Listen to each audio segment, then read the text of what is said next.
నా బాడీ అంతా నార్మల్గా ఉందండి, జస్ట్ బెల్లీ ఫ్యాట్ రిడ్యూస్ అయితే చాలు అనుకునే వాళ్ళు ఈ వీడియోని స్కిప్ చేయకుండా చూడండి. సో మన బెల్లీ ఫ్యాట్ రిడక్షన్ అనేది బిల్డింగ్లో 5th ఫ్లోర్ లాంటిది. 5th ఫ్లోర్ కట్టాలంటే డైరెక్ట్గా కట్టేస్తారా? ఫస్ట్ ఫౌండేషన్ వేయాలి. 1st floor, 2nd floor, 3rd floor, 4th floor అయిన తర్వాత 5th ఫ్లోర్కి వెళ్ళాలి. ఇదే విధంగా జస్ట్ బెల్లీ ఫ్యాట్ రిడక్షన్ కోసం ట్రై చేయకూడదు.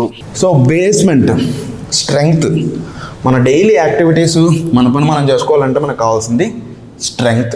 సో స్ట్రెంగ్త్ అనేది ఫౌండేషన్ లాంటిది, దీని మీద మనం బాగా ఫోకస్ చేయాలి.